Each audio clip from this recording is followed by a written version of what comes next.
Hi everyone! Before we start our next poem called the Alliteration Poem, I just want to put a plug for poetry. You know, poetry is a fun way to play with words, and it's also a great way for you to show your creativity. There's really no right or wrong answers. Anything that you come up with in your own mind and heart when writing a poem is absolutely fabulous. That's why it's such a great form of written expression. So now let's go to our next poem, which is called an alliteration poem. Alliteration means that the sounds of the words that you say begin with the same beginning sound. Something like Peter Piper picked a peck of pickled peppers. So every sound in that little phrase began with the letter P, and that's what alliteration is. And so for this alliteration poem, we're going to use that same approach, but not every line in the poem has to have the same sound, but we can use different sounds, and I'm going to explain how that works in a second. So let's just read the directions here. It says, alliteration is when two or more words in a phrase begin with the same sound. In an alliteration poem, most of the words in each line begin with the same sound. You do not need to use the same sound for the whole poem, just for a single line. And then you can use a new sound for the next line. So let's look at the first one in this example called beach. Beach. Gulls gliding gracefully using the G sound. Waves whooshing. Seaweed and seashells on the sand. Now note, sometimes you can use other words like and on and the, but we have three S words and it still makes this poem sound with this alliteration. Browned bodies on blankets. Kids constructing castles that the waves will wash away. But for now, the beach is beautiful. So as you can see, there's some connecting words that can be used that do not have to start with that same pattern in the phrase to help you kind of create a story in your poem. And this story was about the beach.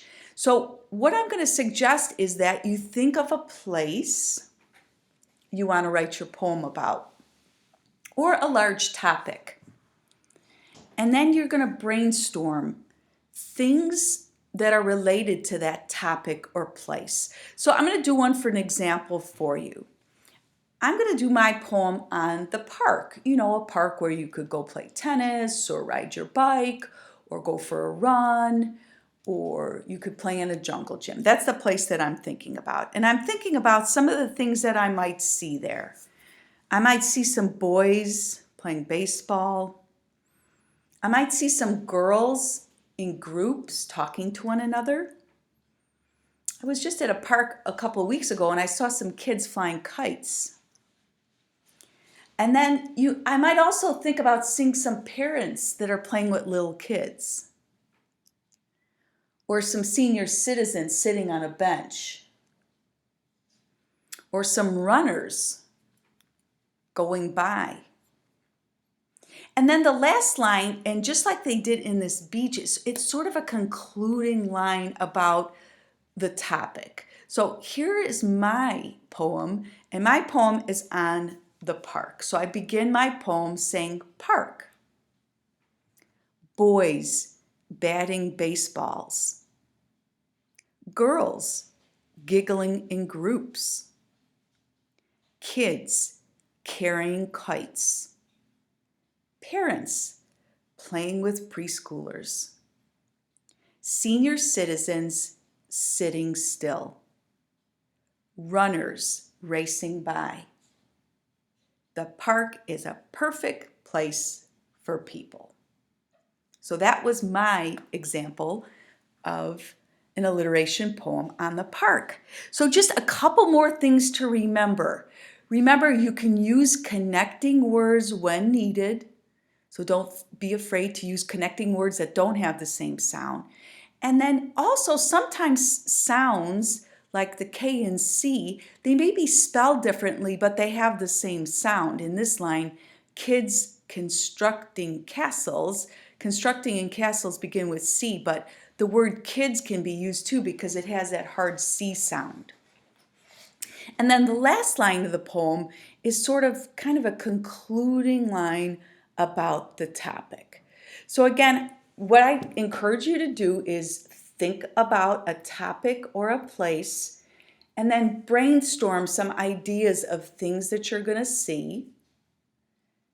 And then once you get those ideas, start taking each line at a time, phrase at a time, and finding words that have the same sounds, and you can kind of create a little story about it. Okay, so that's an alliteration poem.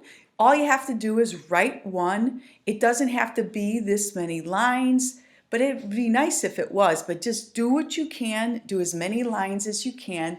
And I think if you start playing with the things that you see or the things about the topic you've chosen, you're going to come up with an awesome poem. Once you have done that, ask your mom and dad to sort of check it over, and then you can go ahead and publish your alliteration poem on just a regular piece of paper. All right, have fun with this. If you need help, you know you can always contact me. I can do a Zoom one-on-one with you and help you with your alliteration poem. Okay, that's all for now. Bye-bye, and I'll talk to you the next time.